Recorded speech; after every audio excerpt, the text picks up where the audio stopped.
Now the Queen saying new practice for the shows later on. Cheer them on, ladies and gentlemen. Oh, it went round more.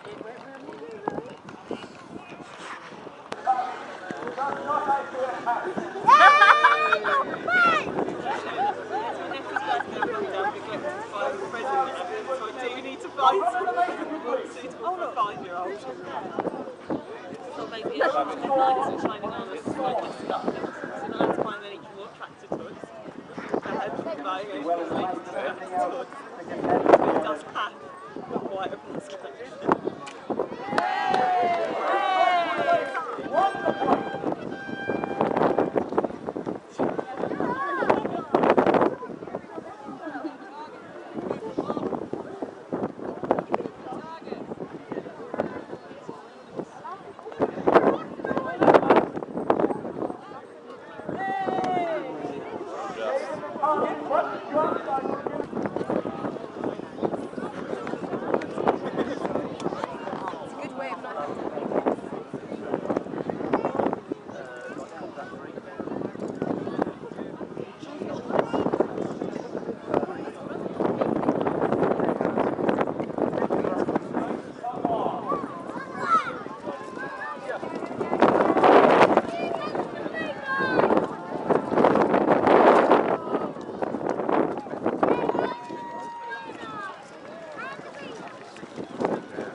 And of course I have house guests coming.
Edward is off.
Germans now being attacked from the left, the right,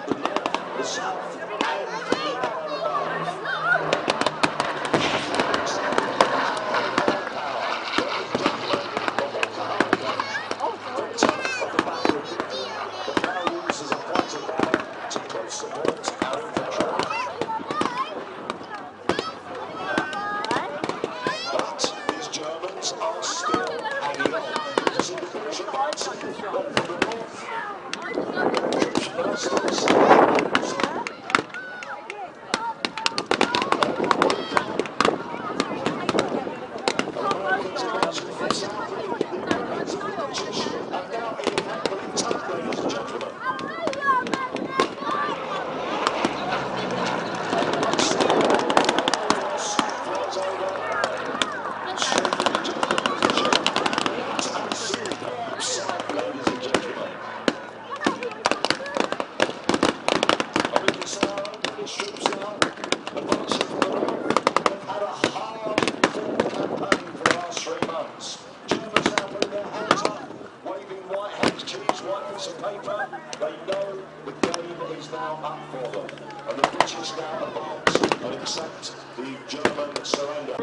In their siege lines, much like the trenches of the First World War or the American Civil War in their construction, wickerwork, stakes, timberwork, they are armed with the famous English longbowman, ladies and gentlemen. A longbowman able to shoot at least 12 arrows a minute, pulling a bow perhaps 100 and up to 150 pounds in draw weight. They are feared throughout the whole of medieval Europe. These men are the elite archers of Henry's army. Now you see there, they've lifted up the mantlet on their artillery and they've discharged one of their artillery pieces. And here come the initial attacks by the English archers from their siege lines, their offensive positions. They will try to get those arrows in through the slits for the crossbowmen, for the slits for the handgunners, and pick off those individual French defenders. So, how will the French respond? Well, from their handgunners and their crossbowmen, they release some bolts, and there goes another piece of artillery discharging against the walls of Harfleur. Now we know, of course, that some of the artillery that Henry took with him was vast. Look to the walls of Harfleur and you will see a huge black barrel-shaped object. That is a bombard. We know that Henry had a bombard in his army, a bombard which exploded, killing the gunners. So, the English are attacking this gateway, the Loire Gate at Harfleur.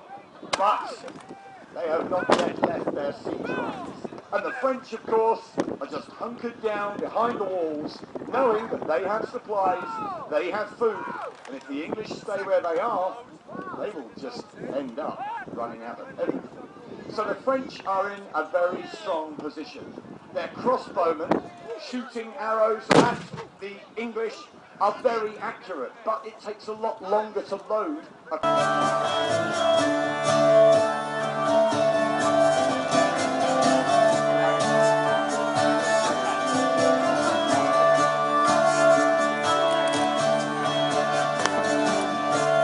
they would only be effective at about 50 yards, as they were extremely inaccurate. All the ranks step up, 3 ranks deep, and the order to fire by salve will be given. This is going to be loud.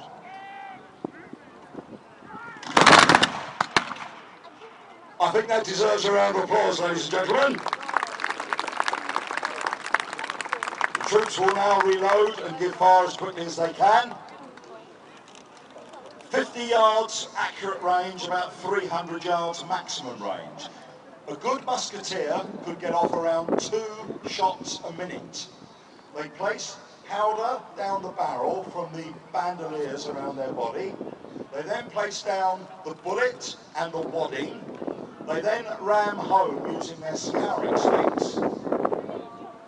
Once they're rammed home with the scouring sticks, they then place powder in the pan and make sure the match is in the serpent ready to give fire. If they have a misfire, they have what we call a flash in the pan. In other words, there's a flash, nothing happens. Again, the order is given to them. It's taking them about 30 seconds to load. Second rank steps up. Third rank steps up. They present. And again, a fantastic volley there. Look at that smoke, ladies and gentlemen. Give them a round of applause. The at their opponents. And obviously if they threw a grenade wearing a cocked hat, they'd knock their hat off. So they needed new hats. Now these soldiers are armed with a weapon known as the long brown bass musket. There, another fantastic body. Give them a round of applause. Now this weapon is different from the matchlock musket that the English Civil War soldiers carried in one way. It is a flintlock. You don't need to have a burning piece of cord. You can now fire the musket using a flint. The flint hits a piece of metal, creates a spark, and then the spark ignites the powder in the pan. It means that you get far fewer misfires, so the weapon is more effective. And there's also another difference, and you'll see this. The soldiers have a long, sharp knife on the end of the barrel, known as a bayonet. Now, because of the bayonet, it means they no longer need pikemen to defend them against the enemy's cavalry. Oh, superb. Give another round of applause, please. The soldiers of 1745.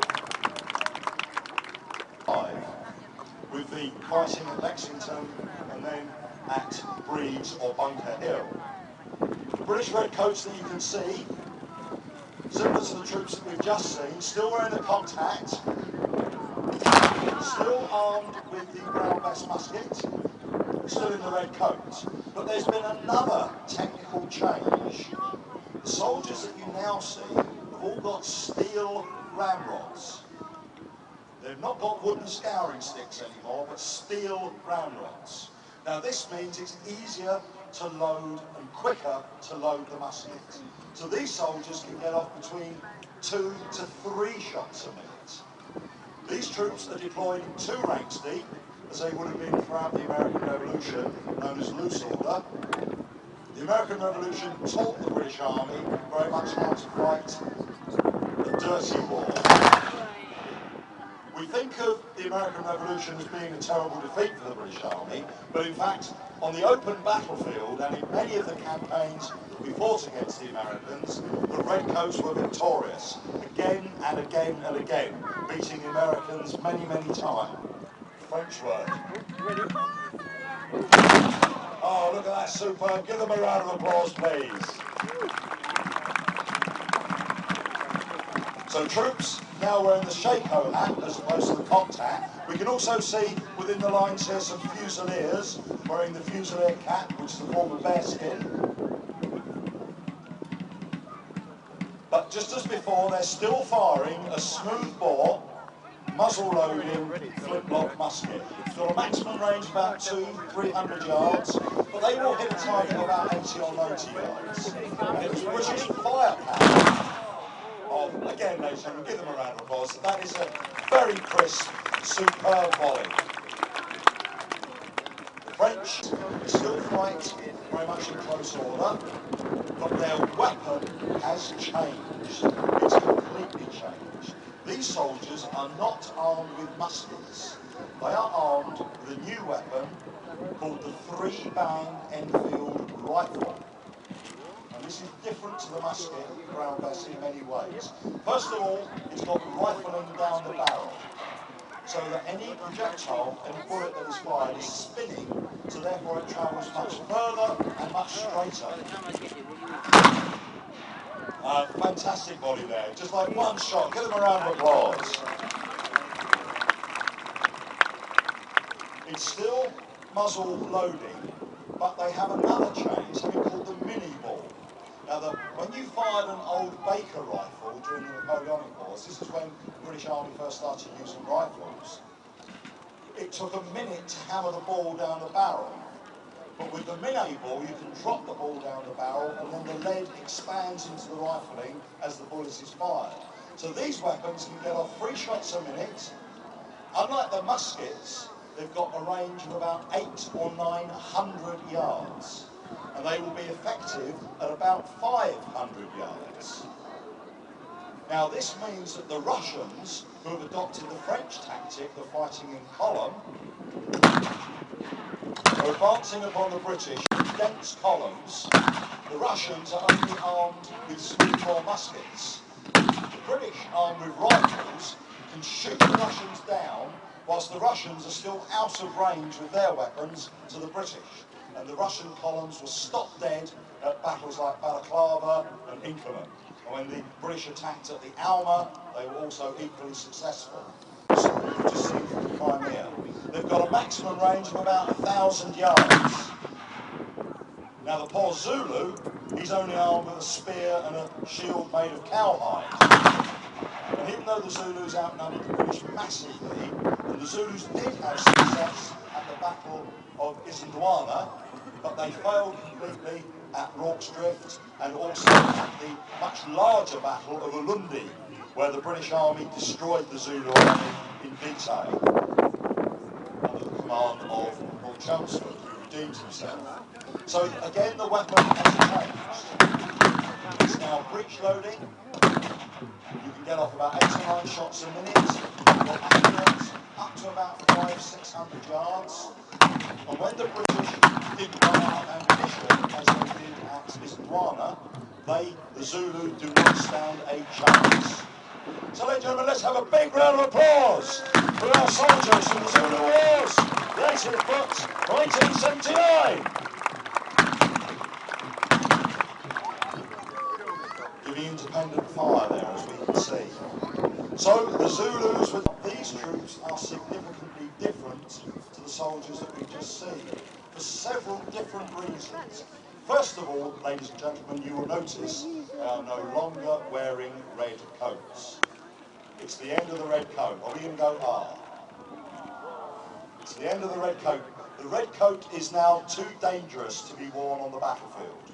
These troops are now wearing khaki. Khaki being an Indian word for mud or dirt, because that's literally what the uniform looks like, a dirty uniform. So it's much harder for the enemy to see them. But they're also, again, armed with a different new weapon. They are now carrying the long Lee-Enfield rifle, or the Re-enactments as it was sometimes known. This weapon is a magazine-fed, bolt-action rifle. Got a range again of about 1,000 yards. It's got 8 or 10 rounds in the magazine, depending on which magazine you use. Then you can get off about 10 shots a minute. But there's also another difference. All of the weapons that we've previously seen firing, each and every one of them was using black powder or gunpowder to send the bullet down the barrel, which causes a lot of smoke. These weapons are fired using cordite, and there is no smoke at all, which means that if you've got snipers, you will not give your position away to the enemy. Because obviously a sniper with a black powder weapon, as soon as it fires, there's a puff of white smoke. But with these troops, there is no smoke at all. And also, cordite is a lot more effective than black powder. It's about 4 times as more explosive by weight. So in other words, the bullet can be fired a lot further and a lot faster, at about 3,000 yards per second velocity. So this weapon was used in the Boer War. Now, the Boer War was a bit of a shock for the British, because for the first time they were up at EEF, as it was known, British Expeditionary Force. It was one of the finest armies that ever left these shores.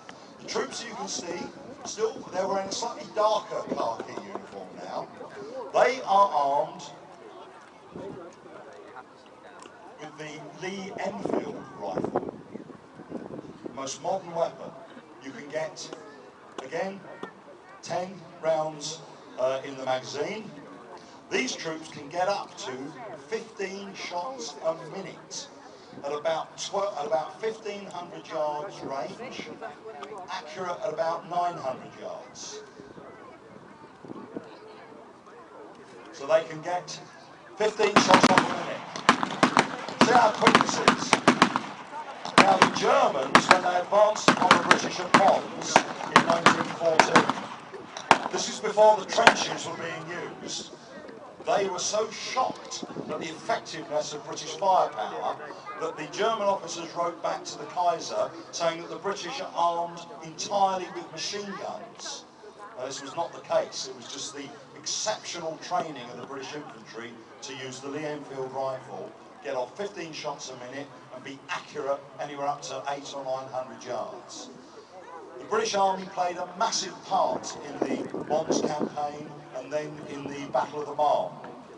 The German army was stopped, its advance on Paris, and then pushed back until at the beginning of October 1915, the Germans and the Allies started digging trenches, and then an entire line of trenches ran from the Swiss border up until the Channel.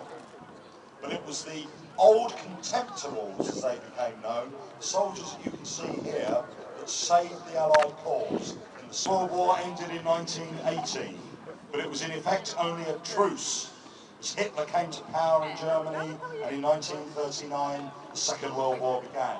And we can now see soldiers from the British Army of Liberation, 1944 to 1945, the sort of troops that would have gone ashore at D-Day. Now they are armed with the earlier Enfield rifle, but also the later Mark IV version as well. Similar to the weapon we've just seen, their range up to about 1,500 yards. They again can get 15 shots off a minute if they wish. But they've also got other weapons like Sten guns and Bren guns to give them close fire support. So if I can ask our gentleman from the Leicestershire Regiment to give fire.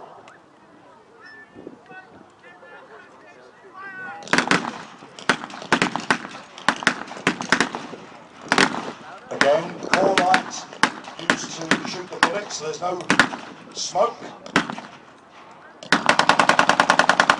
And there the Sten gun, ladies and gentlemen. Let's have a round of applause for our soldiers. The Army of Liberation, 1944-1945.